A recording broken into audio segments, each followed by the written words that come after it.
Hey guys, we're going to take a look at chapter 1 of The Great Gatsby, kind of recap it a little bit, look at the major plot points, so you can go into chapter 2 with a little bit more clarity and do some close reads of certain sections. So let's go ahead and get right into it. Just very basic recap of what happens in chapter 1. We meet our protagonist, or our narrator, Nick Carraway, and he moves to West Egg and is finding work out there by selling bonds. He moves next door to a guy that's kind of mysterious. We don't really know too much about him right now, who's named Gatsby. Gatsby owns this gigantic mansion, and Nick lives in comparably like a little shanty hut. Later in the chapter, after we learn a little bit more about Nick and who he is, he goes to have tea with his cousin Daisy Buchanan, her husband Tom, and their friend Jordan Baker over in East Egg.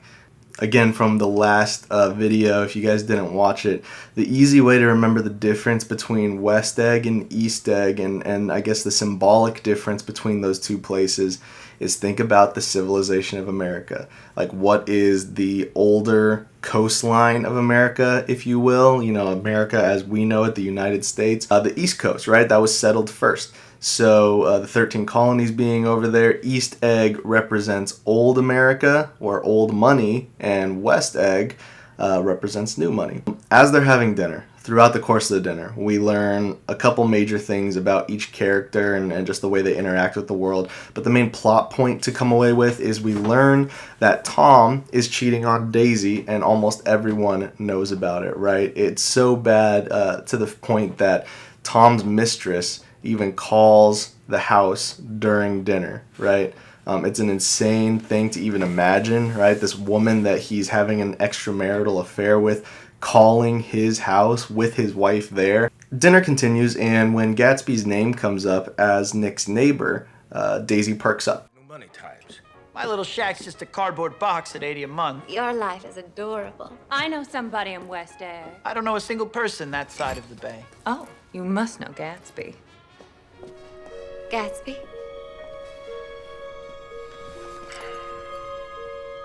What Gatsby? And that's a little bit of foreshadowing there, but we won't talk about it too much here. Just know Daisy is familiar with Gatsby's name, and we don't know to what extent. To end with, as Nick leaves dinner, he heads back to his house in West Egg, his little humble abode, if you will. He sees his neighbor Gatsby standing out on the dock, reaching out towards a green light across the Long Island Sound, or just the bay, if you will, right? So we don't know where that green light is, why Gatsby seems to be reaching towards it, but that's the last image we're left with in this introductory chapter. So that's just blow for blow, kind of the major things that happen in the chapter. Let's take a little closer look at some of the characters and what is said about them. So we learn kind of who they are and what they represent.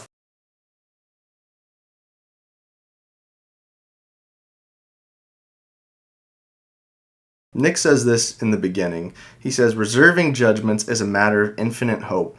I am still a little afraid of missing something if I forget that, as my father snobbishly suggested and I snobbishly repeat, a sense of the fundamental decencies is parceled out unequally at birth." Confusing sentence, and it's intimidating as it comes on the second page, but all Nick is saying here in his very snobbish way is that he understands he has more opportunities to achieve his dreams and his goals than other people do, right? If you compare this to like George and Lenny from Of Mice and Men, Nick is basically saying guys like that don't have it easy. I can pursue anything I want to, and I'm aware that I have more opportunity than they do. Nick is very, he considers himself unbiased, he considers himself objective, and he says that over and over again by drawing attention to character flaws in himself like that. But the question is, you know, and it's the question with any first-person narrator, how reliable is Nick really? How reliably is he telling us this story? Okay, so that's, you know, we'll learn more about Nick as the novel goes on, but let's get into Tom, Daisy's husband, this hulking brute specimen. Him and Nick know each other, not just through Daisy, but because they went to New Haven, or Yale, together, right? And in their time at Yale, Tom was on the football team. I believe he was a defensive end, right? This is what Nick says about him. Her husband, Tom, among various physical accomplishments, had been one of the most powerful ends that ever played football at New Haven, a national figure in a way. One of those men who reached such an acute, limited excellence at 21 that everything afterward savors of anticlimax. It's kind of hidden in there in his language a little bit, but just an immense burn by Nick, right? Saying that this guy peaked in college, basically, right? He was an incredible football player, and after having so much success at that level, what's left in life for Tom? What we see is, Tom doesn't really have a lot to live for, and so he kind of finds joy in belittling others, right, to make himself feel better. Classic bully. And we see that in the way Tom treats other people. So when Tom brings Nick into the house to meet with Daisy and Jordan, who are just kind of hanging out in there, the description of the room is kind of otherworldly, right? This is what he says, or what Nick says. The windows were ajar and gleaming white against the fresh grass outside that seemed to grow a little way into the house. A breeze blew through the room, blew curtains in at one end and out the other like pale flags, twisting them up toward the frosted wedding cake of the ceiling and then rippled over the wine-colored rug, making a shadow on it as wind does on the sea. The only completely stationary object in the room was an enormous couch on which two young women were buoyed up as though upon an anchored balloon. They were both in white, and their dresses were rippling and fluttering as if they had just been blown back in after a short flight around the house. I must have stood for a few moments listening to the whip and snap of the curtains and the groan of a picture on the wall. Then there was a boom as Tom Buchanan shut the rear windows and the caught wind died out about the room, and the curtains and the rugs and the two young women ballooned slowly to the floor. So in that scene, Daisy and Jordan are in this room, and it's completely draped in white. It's like a heavenly scene, right? Their dresses, the curtains are all fluttering in the wind. It looks like they're in the clouds almost, right? And Tom walks in, and he literally takes the air out of the room, right? He shuts the windows. Their dresses kind of come to a halt. The curtains stop fluttering. Everything normalizes, right? And that's the effect Tom has on people. He grounds them whether they like it or not. So those two women, Daisy and Jordan Baker, right? Let's start with Daisy, Nick's cousin. Well, there's a moment when they go, when Daisy and Nick go to just have a side conversation by themselves, and Daisy says this, kind of one of the most famous lines in literature. "Listen, Nick, let me tell you what I said when she was born. Would you like to hear?" "Very much. It'll show you how I've gotten to feel about things." Well, she was less than an hour old, Daisy's daughter, and Tom was God knows where. I woke up out of the ether with an utterly abandoned feeling and asked the nurse right away if it was a boy or a girl. She told me it was a girl, and so I turned my head away and wept. "All right," I said. "I'm glad it's a girl, and I hope she'll be a fool. That's the best thing a girl can be in the world, a beautiful little fool." Listen, Nick. When she was born, Tom was God knows where.